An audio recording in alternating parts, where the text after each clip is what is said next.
ह्या सुट्टीत MSCIT मध्ये अनुभवा AIML च्या रंजक दुनियेचा सफर। MSCIT आंतरराष्ट्रीय दर्जेचा परिपूर्ण कम्प्युटर कोर्स। आजच MSCIT ला प्रवेश निश्चित करा। MSCIT course powered by AI। रत्नागिरीतील लांजा तालुक्यात अंजणारी येथील काजळी नदीत शिंपले शोधण्यासाठी गेलेल्या प्रमोद आणि मनीष शिंदे या दोन सख्या भावांचा खोल डोहात बुडून मृत्यू झाल्याची घटना 2 दिवसांपूर्वी घडली होती।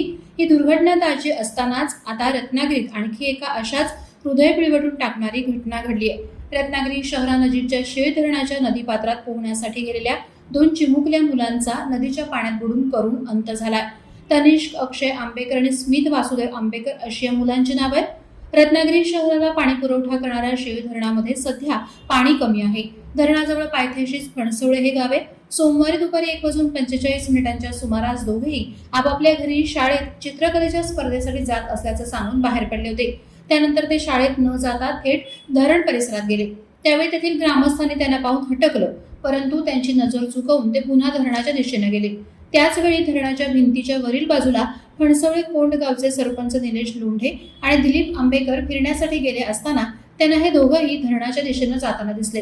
त्यांनीही या दोघांना आवाज देत त्या ठिकाणी जाऊ नका असं सांगितलं, परंतु या दोन्ही मुलांनी त्यांच्याकडे दुर्लक्ष करत धरणात उड्या मारल्या। त्यांना उड्या मारताना पाहून सरपंच निलेश लोंढे आणि दिलीप आंबेकर यांनी धरणाच्या दिशेने धाव घेतली, परंतु हे अंतर जास्त असल्याने धरणाच्या ठिकाणी जाईपर्यंत दोन्ही मुलं पाण्यात बुडाली होती। निलेश लोंढे आणि दिलीप आंबेकर यांनी पाण्यात उड्या मारत दोघांचाही शोध घेण्यास सुरुवात केली। तेव्हा दिलीप आंबेकर यांना स्मित तेथील चिखल मिश्रित पाण्यात सापडला। त्याने त्याला बाहेर काढून जिल्हा शासकीय रुग्णालयात पाठवलं। त्यानंतर अर्धा तासानंतर तनिष्कचा मृतदेह निलेश लोंढे यांना सापडला। त्यालाही जिल्हा शासकीय रुग्णालयात नेण्यात आलं असता तेथील वैद्यकीय अधिकाऱ्यांनी दोघांनाही तपासून मृत घोषित केलं। स्मित आणि तनिष्कचे आई वडील शेती काम करून आपला उदरनिर्वाह चालवतात।